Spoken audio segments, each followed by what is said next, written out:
So kung palaging brand out sa inyo, gusto niyo makatipid ng kuryente, mga boss, ito recommend ko sa inyo. Okay?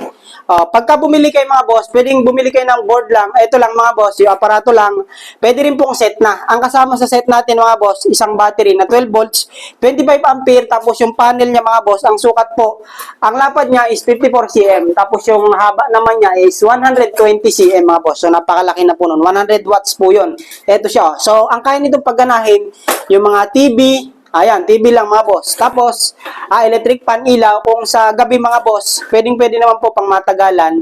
Halimbawa, gusto nyo mag-TV talaga mga boss, magdamag, mag-add po kayo ng battery.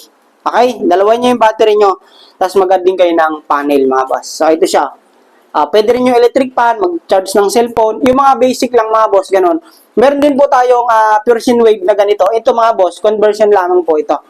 Etong ano natin. So, mas mura to mga boss. So, kung gusto nyo mag-avail nito, pwede po kayong mag-PM sa amin mga boss ha.